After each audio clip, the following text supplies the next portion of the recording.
massive thank you. We did it. We crossed the 300,000 subscriber mark. We are so proud, and we are so grateful. I hope you enjoyed the little surprise video that we put out to do with that. So that was a lot of fun for myself and Ellie and Chris. You know that we all, well, I say, Chris lives a lot nearer the office than the rest of us, but still it was nice to have the three of us in the office at the same time, just having fun like that. That was great crack. Again, it's only the support that ye show this channel that we get to do things like that.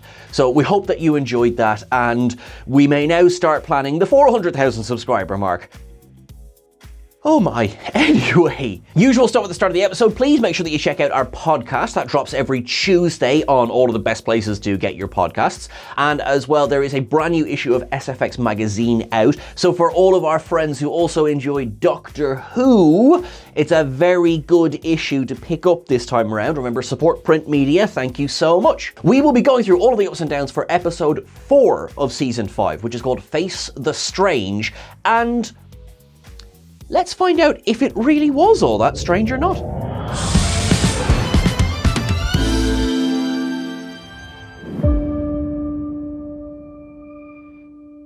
The episode begins with one of those 15 hours ago segments. So this is before Maul and Locke arrive on Trill to place the little homing bug on Adira's arm. And we figure out where they got that bug. It's a fun little scene. I did wonder at the placement of it, because initially I know what they wanted to do is they wanted to have that surprise reveal of Maul turning around last week and, oh, oops, she's on Trill, you missed her. And I discussed that last week, how I felt about that. I think what they're doing is by having it that they only got access to this time bug, which I will discuss a lot more as the episode goes on, that it was only 15 hours before the events of, well, right now, that Maul and Locke are not these Joker-esque, have planned 6 months in advance type criminals.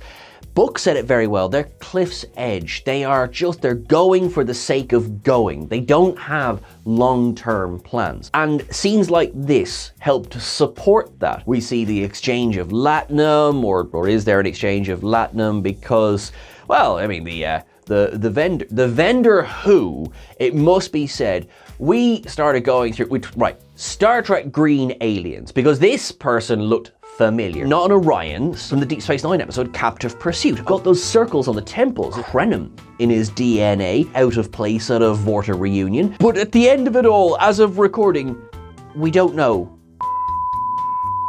We did try and record this when I was in the airport, but turns out airports are loud. We could not place him. Ellie even suggested he might have been a Skrull. Big massive thank you to York once again, who is just, honestly, is he a god when it comes to just noticing Easter eggs? Because we could not for the life of us place what race that smuggler was at the beginning of the episode. We thought at one point, Ellie thought it was a Skrull. And you know what, we all kind of went, maybe it's a Skrull. But no, as your Killerbrand correctly pointed out, it's Anari. First introduced in the Voyager episode Nightingale, and then brought back again as the character of Valen in The Void. So you're an absolute hero, because seriously, this was driving us insane. Okay, back to past me.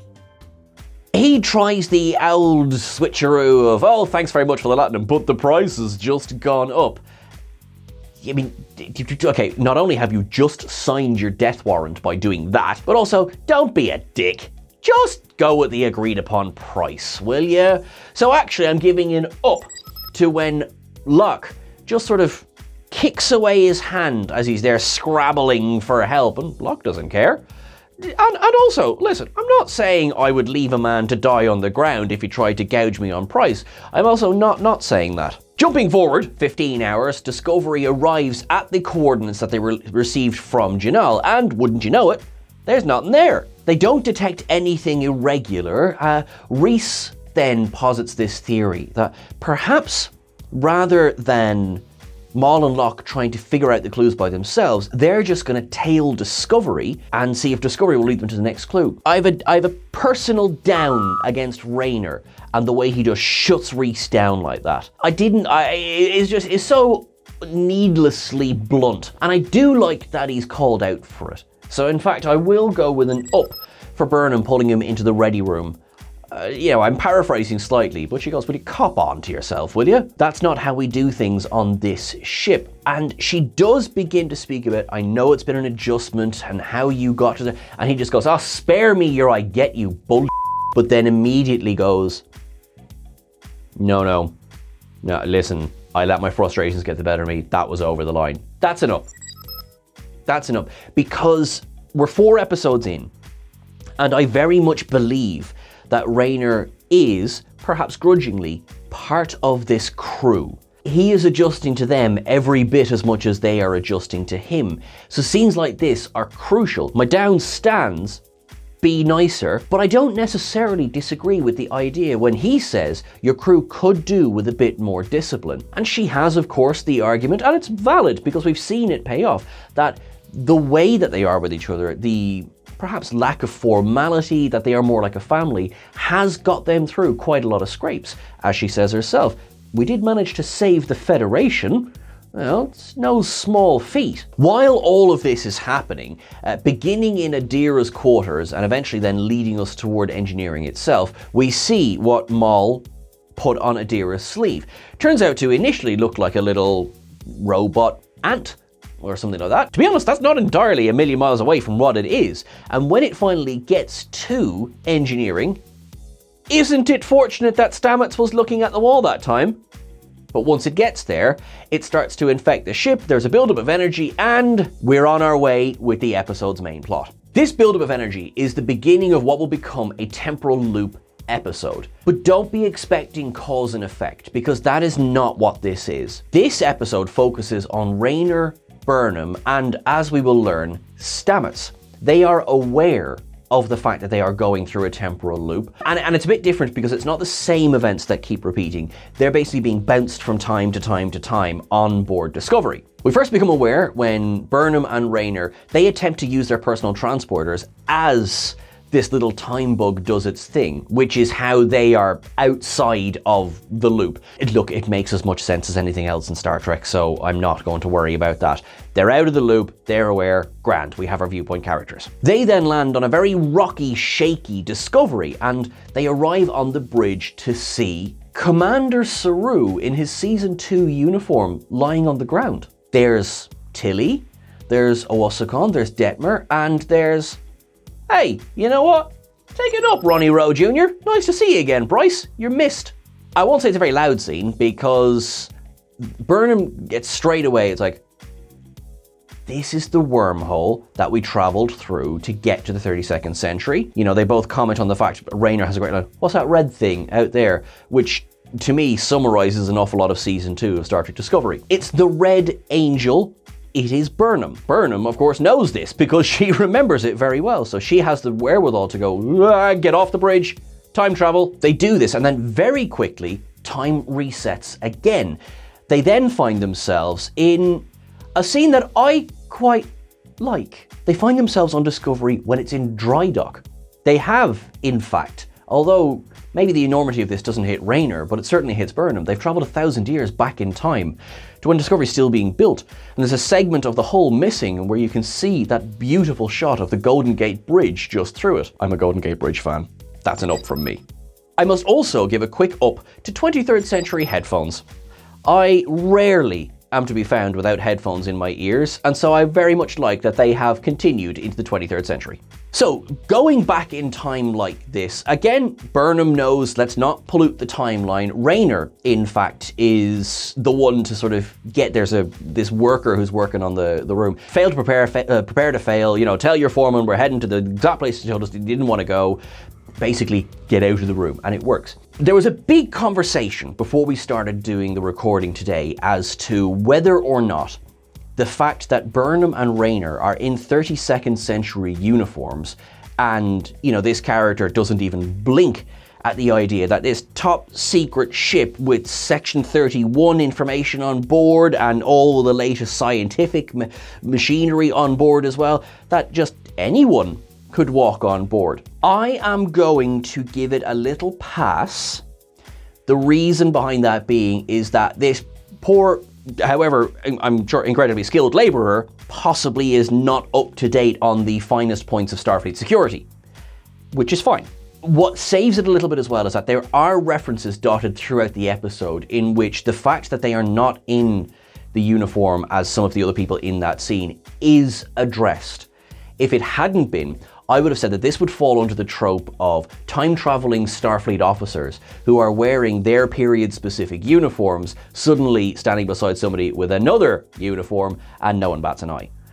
It has happened before, I'm sure will happen again, but this episode gets away with it. One thing that is fun is that Raynor, he has slightly more experience. Even though Discovery's been in the 32nd century for a while now, he's lived his whole life in that time. So he would have grown up in the shadow of things like the burn and the temporal wars.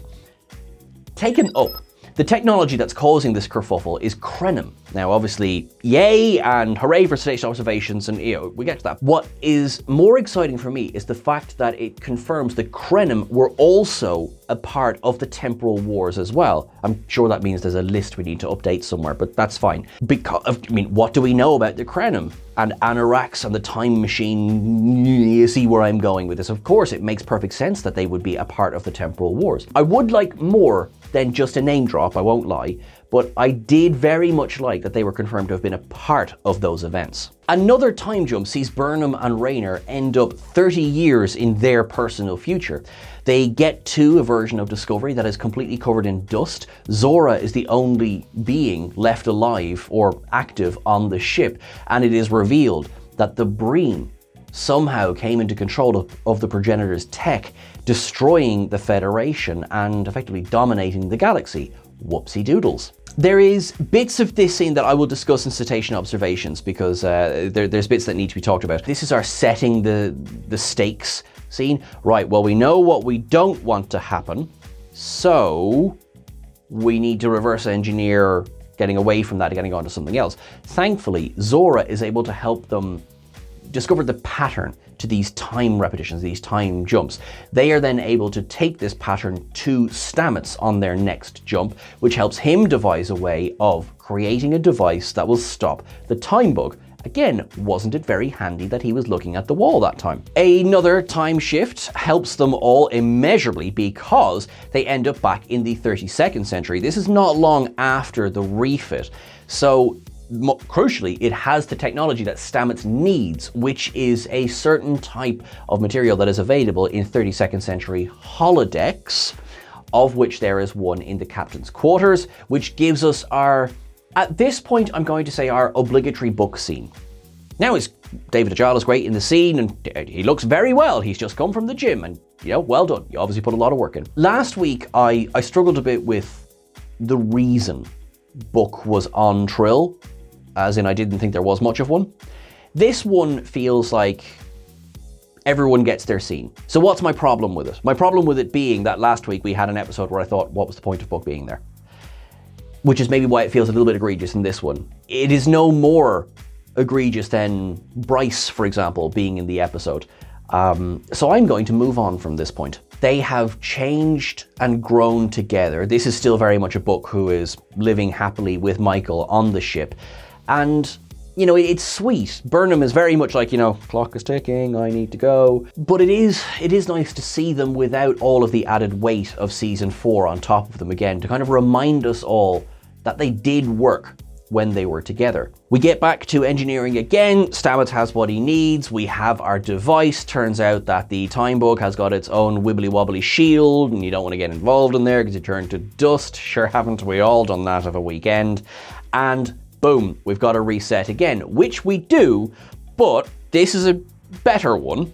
And I tell you why it's a better one, is because we go back to a point in season 1. Well, no, yeah. It's good because it's going to be their longest period of time. What they need to do, Stamets explains, is to get access to the time bug, which is protected by a wee temporal shield, that anything that passes through that ages to dust. They need to basically muck up relativity. So the way to do that is take Discovery to its maximum speed and then break the warp bubble. That means that time will just take a few seconds to catch up with them, which will allow someone to effectively put their hand through this force field. Raynor's going to be the unlucky one that has to volunteer, Stamets has to be the one controlling the machinery, and Burnham has to be the one to convince the crew of the day that they need to take the ship to maximum warp and then break the warp bubble. All of that's fine. As techno-babble as that sounds, it's Star Trek, all of that's fine. Loads of fun. If you are going to name drop Lorca and Landry, don't. Because we arrive in this time period and Stamets goes, oh, this would be back when it was Lorca's ship. Thankfully, he's over there and we're over here and we don't need to see him or anything. That's a trillium down for me. Yeah. The demand for Lorca to come back because of that huge unresolved bit of Prime Lorca has been quite loud. And this feels almost mean, name dropping like this. It just felt a bit like, how many references can we throw into an episode? I find Landry way less egregious, especially if we already have Lorca's name in there. Yeah, I did not care for it.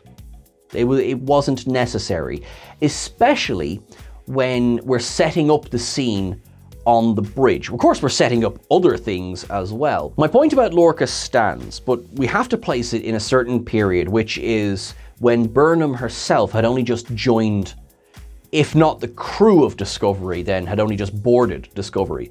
Because of course we want to set up Burnham's growth. And of course it begins with this scene in the turbo lift of both Burnhams. We have Burnham of season 1 and Burnham of season 5, and they are very different. Burnham season 1, full of anger, full of a need to prove herself. She's fresh off the mutiny. I am reminded by how much Burnham has grown, how much I really struggled with season 1 Burnham.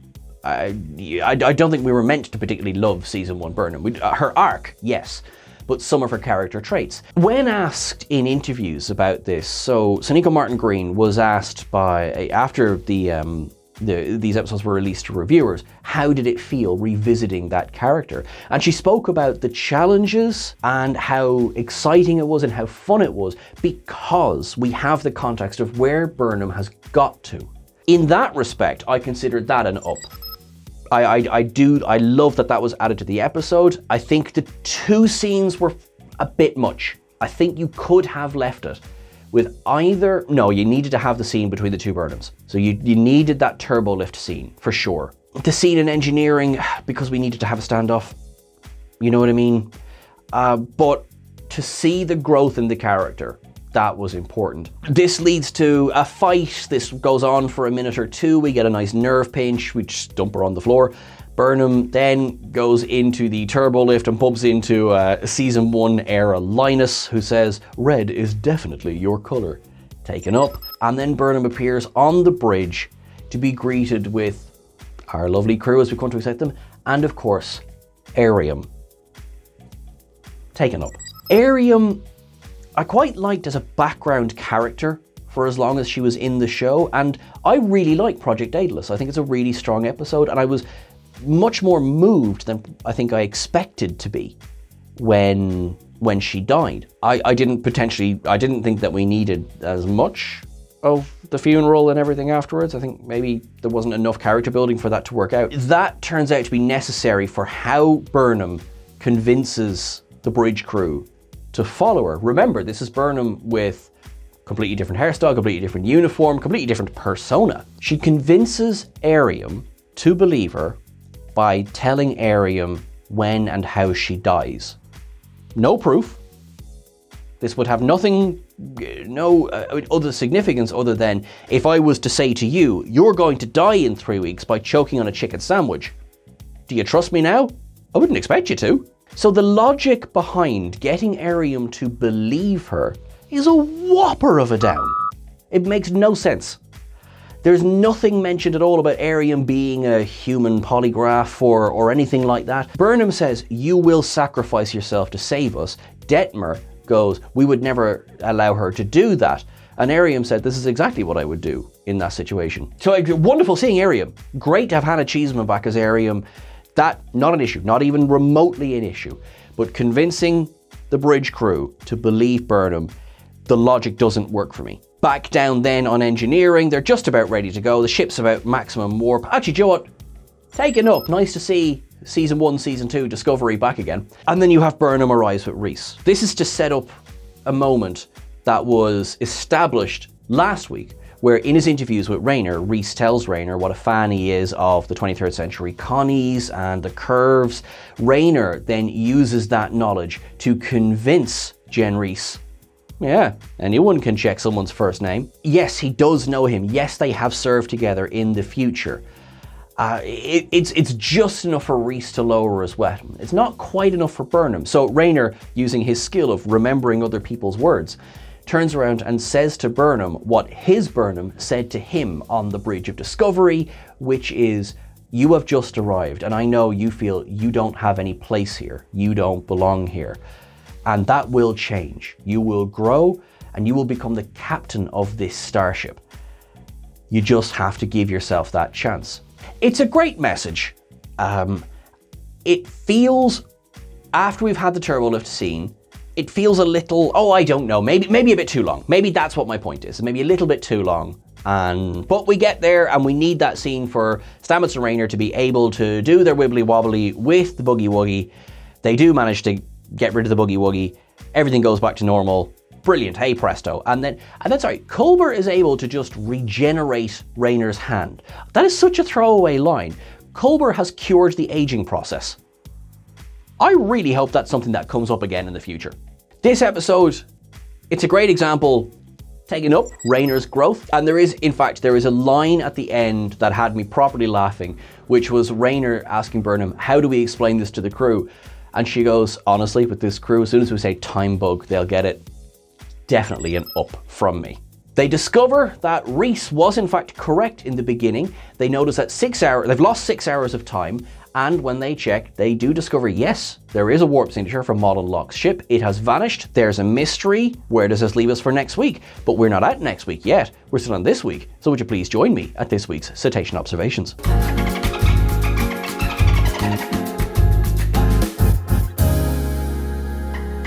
We have references to the Emerald Chain in this episode. We have things like, what is that red thing? That did make me laugh, I have to say. What's that red thing? We know, we asked the same question. The return of Brees and Arium are both lots of fun. We see, when it jumps back to the Battle of Control at one point, we see Section 31 ships in the background, and of course, the Battle of Control. The poor young worker who gets stuck in the ready room when Burnham and Rayner jump in is wearing a Operation emblem logo on his helmet. We have reference to the Krenim Chronophage, which is the official name for the time bug, and of course the temporal wars. Lots of references back to things like Season 1's tardigrade DNA, like magic to make the sanest man go mad. Temporal Prime Directive is of course mentioned. Osira gets a name drop in this episode. There is, in one scene in Burnham's ready room, an object that looks very like the Kirshara from Enterprise. I don't think it's the exact one, but I think maybe a model of. Zora is listening to Que Sera Sera. We know from episodes like Calypso that Zora likes the classics, and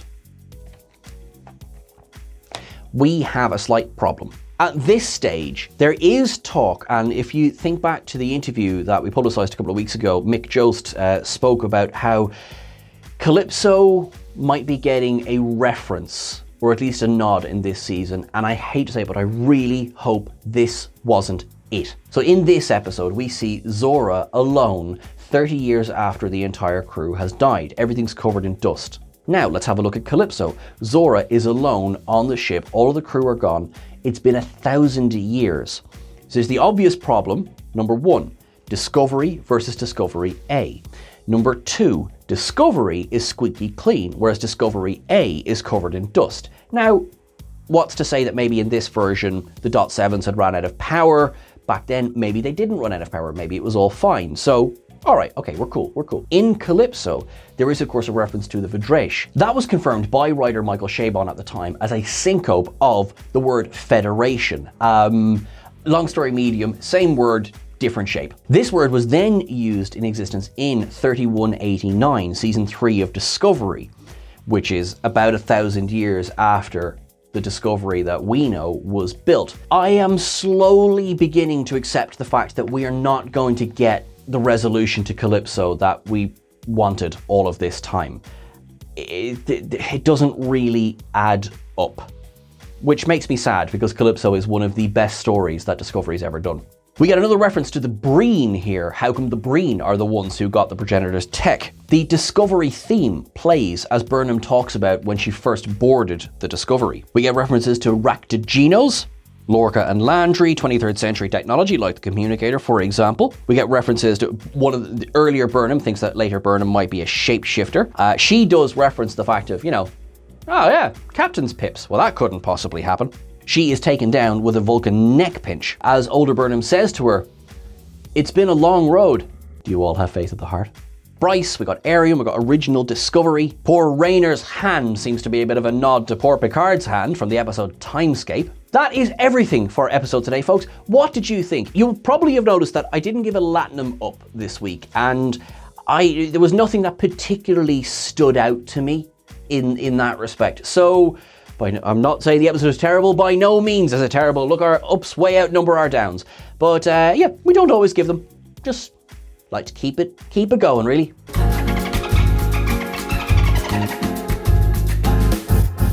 You look after yourselves till I'm talking to you again. We will, of course, be back next week with another episode of The Ups and Downs. I have been Sean. You can follow me on Twitter at Sean Ferrick. Make sure that you're following Chris at EditChrisEdit on Twitter and Instagram. Make sure that you're following TrekCulture on Instagram at TrekCultureYT, and then we're at TrekCulture everywhere else. Thank you so much again for subscribing. Honestly, it makes the world of difference. You are wonderful. You are awesome. Make sure that you live long and prosper. And if you do nothing else this week, just do something kind for yourself, because you deserve it. Thanks very much, folks.